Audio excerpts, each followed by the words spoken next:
In a prior video, we were working on this advising appointment form, and we created for ourselves 3 text fields with the ability to put in a first name, a last name, and then an email address. And all 3 had, albeit a little rudimentary, nonetheless some HTML validation that ensured that our user put in fields data in the fields that we deemed were appropriate.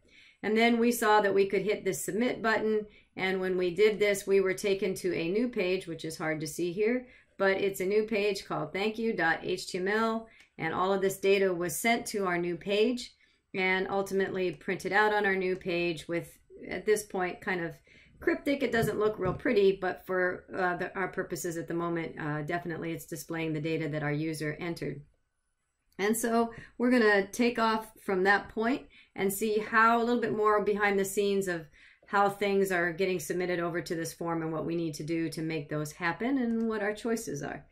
All right, also building on our last video that I did that talked about GET and about responses, about sending out a request and receiving a response to the server, is all related here because ultimately we're sending data to a server. Server's going to take that data, do something with it, and then send us back a response. So that's what we're working on, kind of the culmination of those past 2 videos. So here's where we left off. We created a form, and in that form we had put some fields, and we called them different things and but the important part for this video is that we gave each of those fields that we're going to want to receive data from an attribute called name, and we put in that attribute our own name, if you will, so that way we knew how to get to that data. So this is a user-defined variable name, for lack of a better word, that we put into this attribute called name. That's going to be important here as we try and get the data from the form. So where we're going to pick up from here is on this line here, line 11, where we wrote form. And I think in the last video, I'm not sure what we did, if we just left it blank or we actually put something in here, but I'm going to explain what these things are. So turns out when you submit a form, there's 2 ways that we can submit data to our server. One is called GET and one is called POST. And I'll show you examples of both of those in a minute. So I'm going to put back to GET because this is the easy one to see in the short run.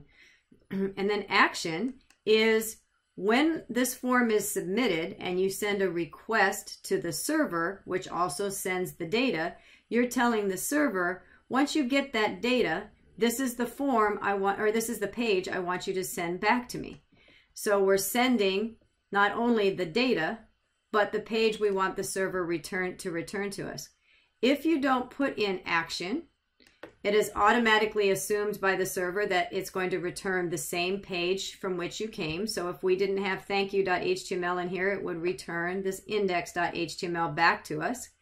If we didn't put anything in method and we left this off, the assumed default would be a get method. So this is us being more specific on how we want the server to respond to our form. So let us, I'm going to pull up the form, which I've already been playing with here. So pulling up this form, I have some fields in it, or some data in it, and you can see that we've used this method get. Now what happens when we use method get is that we're telling the server all of the field names and the data, in other words, attribute name and the data the user sent, will be sent to the server in the URL in the form of key value pairs. So if we look in this URL that we received back, the server sent it back to us, we can see, well in this case we don't have a server because this is local, but we can see that we have question mark says about to follow is, after the page name, about to follow is some key value pairs. In other words, there's the name attribute that I gave it. I gave it that name, fname. And here's the data that the user sent. Then it's followed by an ampersand. Oops, that's not what I meant to do. Followed by the ampersand, which says there's also another key value pair coming. And so it continues to list the key value pairs, beginning with the question mark, followed by the key name equals the value, and all subsequent key equal value pairs will be separated by this ampersand. So in this case, we had 3 values, 3 keys in our form, or 3 input fields that we gave the name, specific names to, attribute name. And so those all are going to show up in our URL. Well, I can guess that you see there might be a problem here ultimately when we talk about security, and that is we might not want our users to see all of this data in the URL. That's pretty easy to grab across the internet. And of course, we may not want private information to be passed back and forth. So while this is an option, it's not necessarily always the best option. It may be just best used for something simple to be sent from page to page. When you send, let me just kind of reiterate this, when you send a page to the server, by itself, HTML doesn't hold on to that data.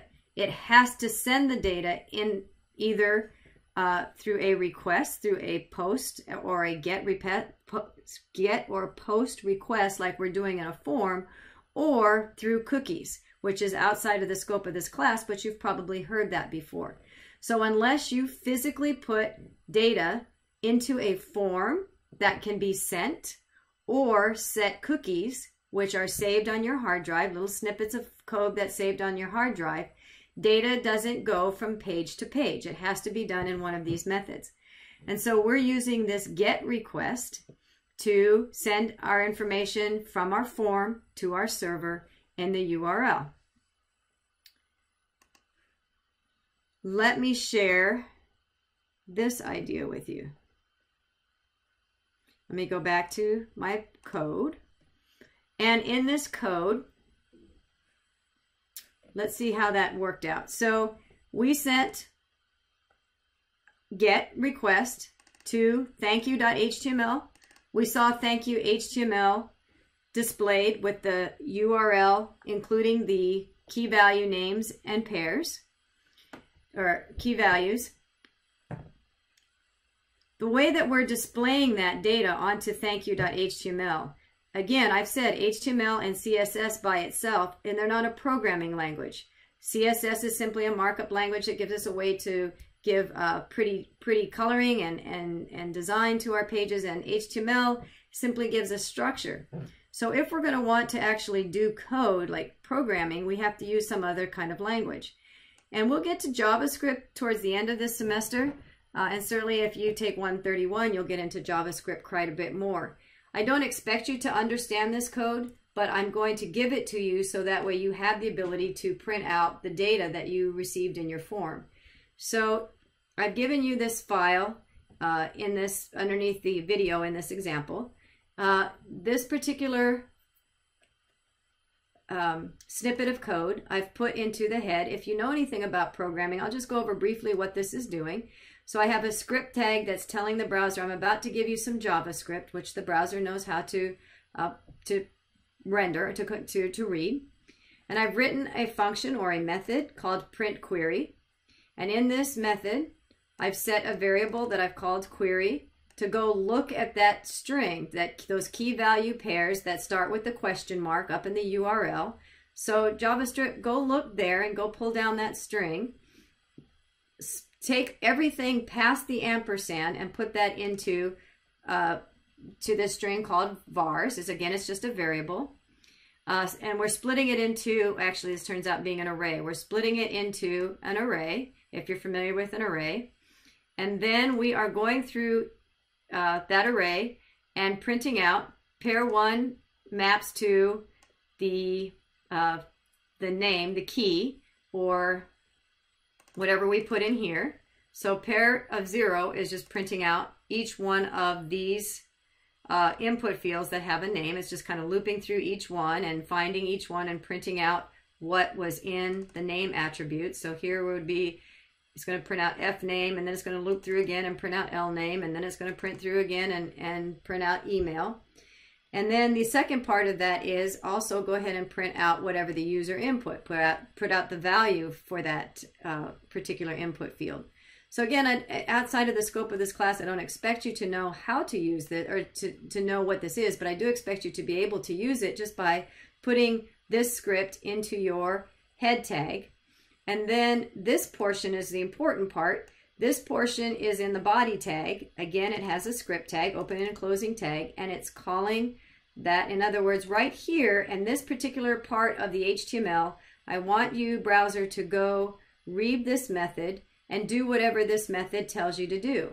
And this method then is going to document write, is similar to a print statement in this case. So print out all of those values right here. And then when you're done, continue on parsing out the rest of this HTML code. So as I said, I've given you this code, and you can just copy and paste this in or utilize the code I've given you. Wherever you want to print that data, go ahead and put this snippet of code. But the rest of that is just HTML and CSS. So, kind of reiterating, going backwards to where we came from, because this is a get method, the data is being printed into the URL, and so JavaScript can go look into the URL, pull that information, do whatever it's supposed to do, and print those key value pairs out here. Okay, that's all well and good, but I think we just got done saying that perhaps the get method isn't always your best choice for security. So what I'm going to do now is I'm going to use this method called post instead. And what post does is it's a little bit more secure. It doesn't send the data in the URL. It sends the data in the body of the little packet, that little envelope that I showed you in your last video, the little packet of information that's sent to the browser, or to the server. And so what I mean by that is, so I save that, and let's go back to our page. I'm going to reload it, and we should see now, if I view page source, that I'm looking at a post instead of a get. So now if I put the information in,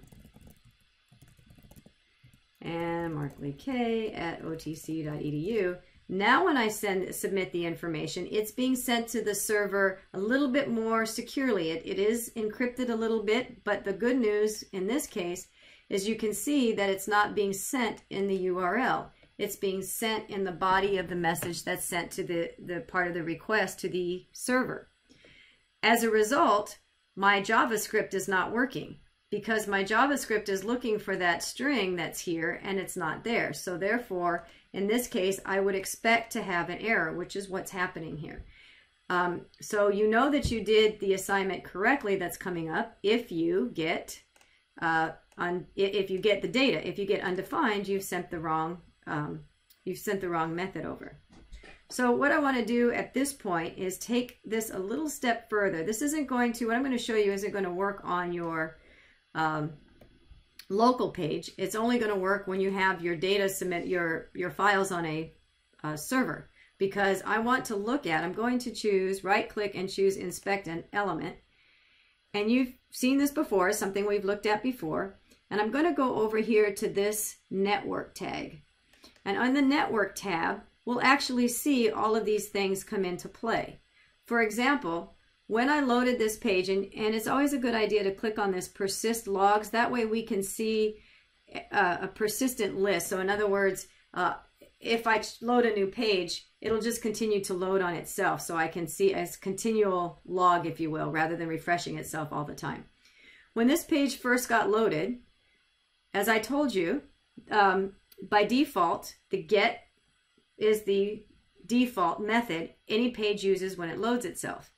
And so if I look at this particular screen, let me just refresh it, I can see what I received from the server. Because this is on the live site, I'm getting information back to the server, and it looks like in order to load this page, there was quite a few GET requests in order to make this happen. A GET request was sent asking for the styles.css page. This pulled up the index page. I think this was from prior. We also had to get a GET request to get our JPEG. And so this gives you a little bit more information about those requests. And here you can see that status. We received the status 200. Everything was fine. The server was able to find those files, and it gave us that status 200. If I double click on, I'm going to double click on this index one, I get a little bit more information about that one particular request.